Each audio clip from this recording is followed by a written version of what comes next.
मेरे चैनल से जुड़े हुए बिहार के तमाम रसोइया भाई बहनों का स्वागत है। बिहार के विद्यालयों में लगभग 2 लाख से ऊपर रसोइया जो हैं वो काम कर रहे हैं, जिसमें बहुत सारे ऐसे भी रसोइया रहे जो बिल्कुल अपनी जवानी में आए थे, काफ़ी कम उम्र में 18 साल में, और वो आज जो है वो उम्र के पड़ाव को पार कर गए।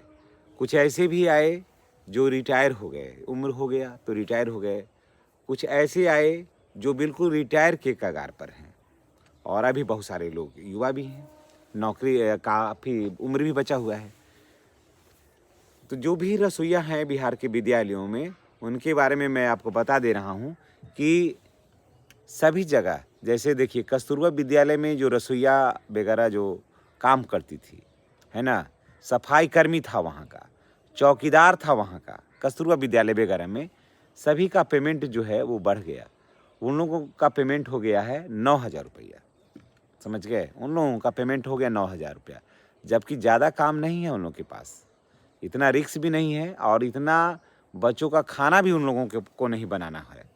लेकिन देखिए, वहीं बिहार के विद्यालयों में रसोइया जो सरकारी विद्यालयों में जो रसोइया भाई बहन हमारे काम कर रहे हैं, उनका पेमेंट अभी 3,500 रुपया है।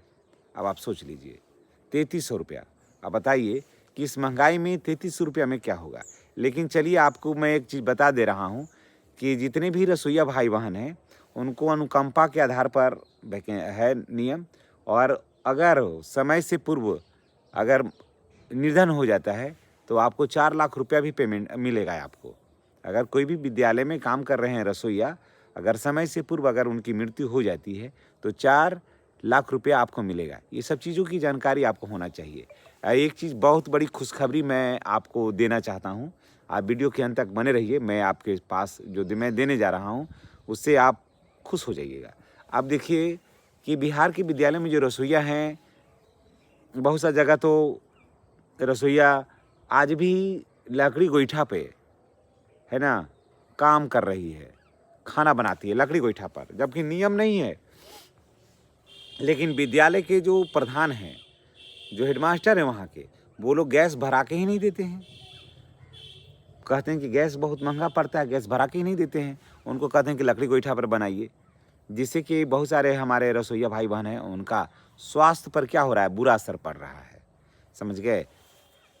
तो उन लोगों को गैस पर खाना बनाना है, और बहुत सारे ऐसे भी प्रखंड है जहाँ पर खाना बनाने से मुक्ति मिल गई है, और वहाँ एनजीओ के माध्यम से, जी हाँ, वहाँ एनजीओ के माध्यम से खाना आता है।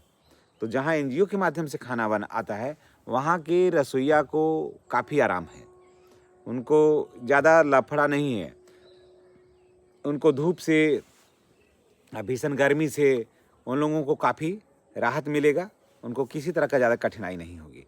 लेकिन जिस जगह पर रसोइया खाना अपने से बनाते हैं, उनको तो काफ़ी परेशानी है, और उसमें भी इतना कम पेमेंट पर खाना बनाना, ये काफ़ी मुश्किल भरा काम है।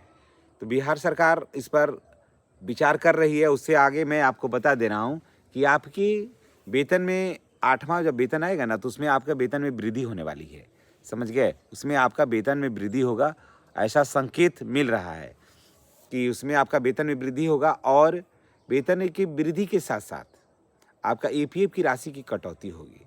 इतना कम पैसा पर तो ईपीएफ की राशि तो कटौती होगी नहीं, लेकिन जैसे ही आपका वेतन और बढ़ेगा, सुन रहे हैं कि वेतन 8वें वेतन जब लागू होगा ना, तो पूरे देश के रसोइयों को, बिहार सहित पूरे देश के रसोइयों को वेतन में वृद्धि होगा, और 15,000 से कम मूल वेतन किसी का भी नहीं रहेगा।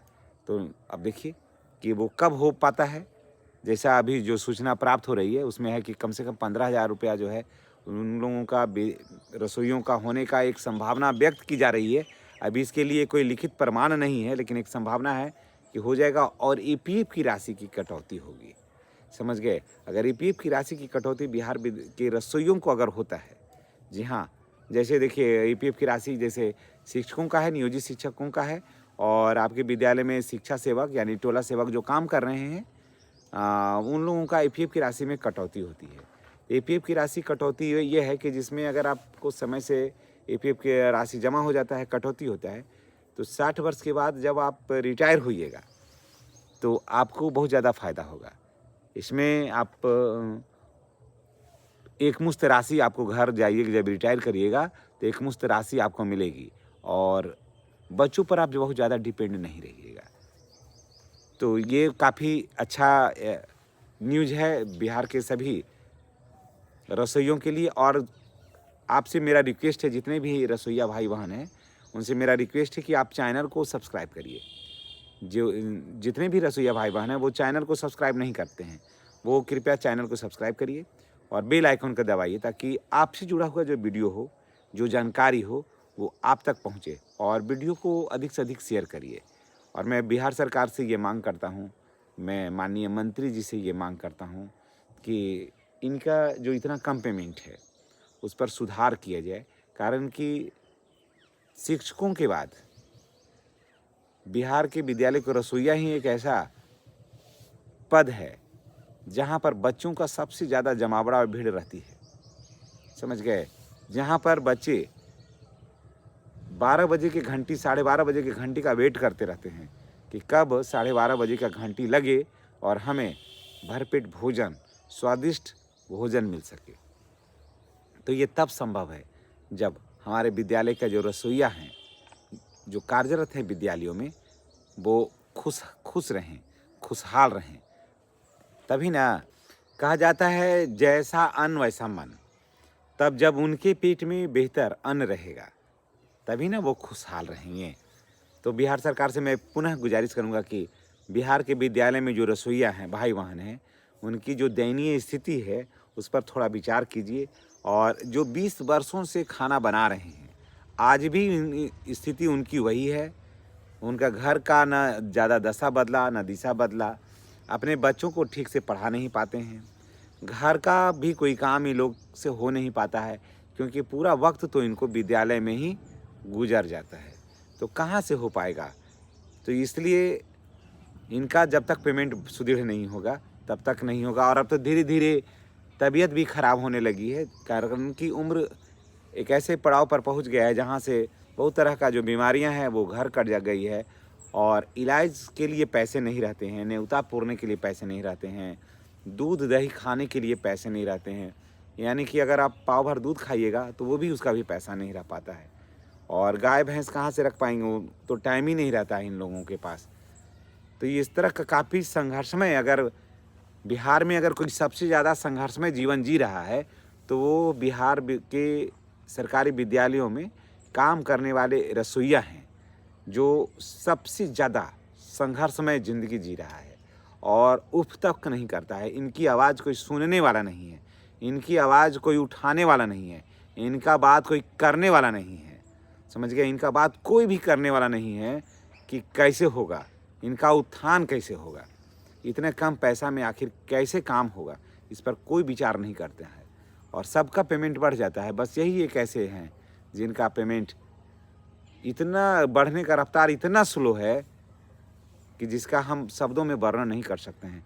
और ये मेरे शब्दों का दर्द बिहार के विद्यालयों में काम करने वाले रसोइया ही समझ सकते हैं। ये शब्द और आम आदमी को समझ में नहीं आएगा।